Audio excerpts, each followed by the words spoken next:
Jadi pagi hari ini kita mau sedikit review untuk kinerja rekomendasi yang sudah dilakukan dari sejak bulan Mei dan juga bagaimana outlook ke depannya mengenai strategi portofolio dan juga secara keseluruhan market. Next slide. Jadi kalau misalnya kita bisa review dulu apa yang terjadi pada dinamika di pergerakan market regional. Kita lihat di gambar di grafik itu terlihat bahwa indeks saham Jepang dan juga Korea Selatan itu mengalami peningkatan yang cukup signifikan dalam periode year to date. Sementara indeks saham yang lainnya termasuk ISG juga itu mengalami underperformance. Jadi apa yang terjadi? Kita melihat di sini bahwa inflasi atau core inflation dari Jepang itu sudah mulai bertumbuh di kisaran 3,4% di bulan April dari hanya 2,1% di periode yang sama bulan sebelumnya. Ya kita tahu bahwa pertumbuhan inflasi ini juga melambangkan bahwa konsumen memiliki kekuatan yang lebih tinggi untuk membeli dan juga tentu saja kita tahu bahwa konsumsi domestik ini juga mengambil peranan atau bobot yang cukup besar dalam pertumbuhan ekonomi suatu negara, termasuk Jepang, Indonesia, dan negara-negara yang lainnya juga.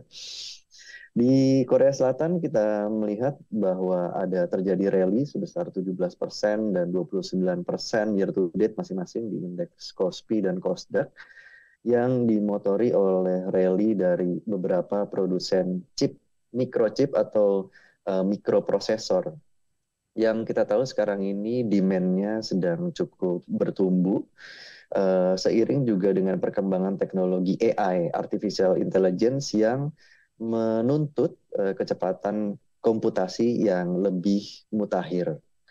Dan kalau misalnya kita lihat dari market saham di China, terutama di Hong Kong dan Shanghai, meskipun indeks sahamnya sekarang ini tergolong underperform, namun pada waktu rebalancing dari MSCI kemarin di bulan Mei, kita melihat bahwa ada sebanyak 53 saham baru itu dari China yang berhasil masuk ke global standard dari MSCI.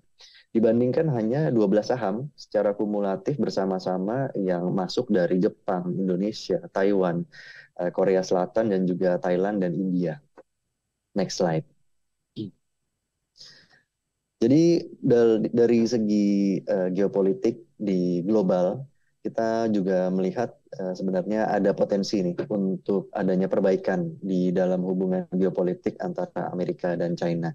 Di mana Menlu, Menteri Luar Negeri Amerika Serikat, Antony Blinken itu sudah mengutarakan bahwa pihaknya berencana untuk mengunjungi Beijing dalam waktu dekat, beberapa pekan ke depan, meskipun belum ada tanggal yang pasti yang ditetapkan, namun ini kita lihat sebagai salah satu upaya dari pemerintah Amerika untuk kembali mendekati hubungan diplomatik dengan China yang kita tahu semenjak dari pertemuan Presiden Biden dan juga Presiden Xi di event G20 di Bali pada waktu bulan November 2022 kemarin, itu terjadi hubungan yang merenggang. Mungkin kita ingat pada waktu itu ada balon udara dari yang ditenggarai merupakan milik China yang melakukan mata-mata di wilayah kedaulatan dari Amerika yang kemudian berhasil ditembak jatuh. Tapi ke depannya seiring dengan sudah semakin membaiknya nada dari masing-masing kedua belah pihak untuk bisa merajut kembali hubungan, nah ini kita melihatnya bisa menjadi dampak yang positif kalau misalnya bisa terrealisasi dalam waktu dekat, mengingat belum ada tanggal yang diajukan. Next slide. Bagaimana dengan outlook dari Indonesia sendiri di tengah global uncertainty dan juga ya, kemungkinan bahwa The Fed itu masih akan bisa mempertahankan suku bunga yang di level yang cukup tinggi ini dalam waktu yang lebih lama. Jadi kalau misalnya kita melihat bahwa di Indonesia sendiri inflasi itu masih cukup manageable. Kita melihat juga bahwa current account balance itu masih mengalami surplus. Dan ini juga merupakan dua faktor yang kita anggap masih bisa menopang optimisme untuk bisa kinerja saham-saham Indonesia itu bisa akan lebih baik lagi, bisa mengejar kinerja dari indeks saham Asia yang lainnya. Next slide. Dari beberapa pendapat atau view tadi, kita kemudian melihat bahwa IHSG itu berada pada nilai wajar sekitar 7.700 tahun ini, merefleksikan sekitar 15-16 kali multiple dari PE ratio forward-nya. Jadi meskipun sekarang ini IHSG memiliki rasio profitabilitas berupa ROI itu yang superior, lebih dari 13%, namun masih diperdagangkan setara sekitar 13-14 kali PE ratio dibandingkan dengan bursa Malaysia. Bahkan juga lebih rendah daripada bursa Thailand yang diperdagangkan kira-kira sekitar 16-17 kali PE ratio. Padahal kedua indeks saham ini memiliki rasio profitabilitas ROI yang lebih rendah sekitar 9% aja masing-masing. Dan ya target terbaru kami ini hanya sekitar 2% lebih rendah dari target terdahulu yang di kisaran 7850, 7880. Itu karena sudah memfaktorkan daripada penurunan harga komoditas baru-baru ini. Next slide. Nah ini merupakan kinerja dari portofolio di bulan Mei yang kita mulai dari tanggal 11 Mei pada waktu itu. Ya, secara keseluruhan itu mengalami kenaikan sekitar 2,4%. Namun karena IHSG itu turun sekitar 2,1%, ada secara relatif portofolio kami itu mengalami return yang sekitar 4,6%, faktor pembulatan. Dan kalau bisa mereview kinerja dari beberapa saham yang ada, meskipun ya terjadi penurunan yang cukup signifikan di MTMX sekitar 18% dan juga INTT sekitar 6%, pada waktu itu mengalami penurunan yang cukup tajam setelah tanggal pembagian kumdet daripada dividennya. Namun kenaikan yang cukup signifikan juga di saham MAPI dan Astra mencapai 19% dan lebih dari 7% masing-masing, itu berhasil menopang kinerja yang cukup positif. Sehingga portofolio kami secara relatif berhasil menghasilkan return sekitar 4,6% di bulan Mei. Next slide. Kedepannya di bulan Juni kita memasukkan beberapa nama yang antara lain itu juga merupakan memiliki exposure secara langsung terhadap konsumsi domestik.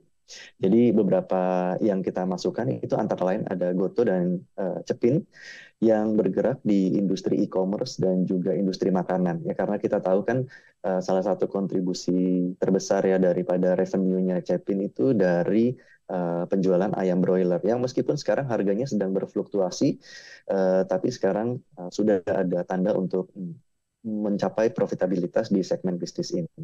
Kemudian juga dari sektor telekomunikasi kita masih menyukai dan mempertahankan Telkom dan juga Excel karena kedua-duanya ini memiliki strategi yang jelas untuk bisa mengkonsolidasikan atau mengkombinasikan, mensinergikan antara layanan fixed broadband dan juga mobile-nya. Yang seperti yang kita ketahui, Excel sedang berupaya untuk mengkonsolidasikan user daripada Linknet atau First Media, kemudian di saat yang bersamaan mendivestasikan aset berupa fiber optiknya ke Linknet juga. Lebih jauh ada sektor media yang kita masukkan, ada MNCN karena semata-mata memiliki market leadership dalam hal advertising spending dan juga jumlah view daripada penonton. Kemudian ya kita meng-exclude dari MAPI untuk taking profit dan juga karena sudah berakhirnya dividend season, BEVIN dan juga INTP dikeluarkan juga bersamaan dengan Bank Mandiri karena kita melihat masih ada mixed outlook di global interest rate trend. Tren daripada global interest rate ini masih cenderung mix sehingga dikhawatirkan memiliki dampak yang kurang positif untuk sektor finansial secara global. Dan meskipun demikian kita masih mempertahankan Astra dan MPMX karena ya masih memperkirakan bahwa masih akan ada pertumbuhan yang cukup robust di penjualan sepeda motor. Meskipun baru-baru ini ada sell-off yang cukup masif di saham MPMX setelah adanya kumdet dan juga exit dari dividennya. Kita juga masih mempertahankan Akra karena proyeksi kami terhadap laba bersih Akra itu masih lebih tinggi daripada konsensus. Sehingga kita melihat konsensus ini masih kurang memfaktorkan potensi dari Akra ini bisa memperoleh laba yang lebih besar dari hasil penjualan lahan di Gresik. Dengan demikian, stok pick kami ada Astra, Telkom, Excel, MNCN, Goto, Cepin, Akra, dan juga MPMX yang menurut kami masih akan bisa cukup favorable di tengah kondisi market global yang cenderung uncertainty. Namun di sisi lain juga kita masih optimis terhadap potensi perbaikan dari kinerja saham Indonesia meskipun menghadapi persaingan dari bursa-bursa Asia yang lainnya semata-mata karena inflasi yang terkendali dan juga keadaan makroekonomi yang favorable ini diperkirakan masih akan bisa memenangkan investasi baik itu dari domestik maupun dari asing itu sendiri. Dengan demikian update dari kami mengenai strategi report untuk di bulan Juni dan kembali lagi ke Glenda. Terima kasih.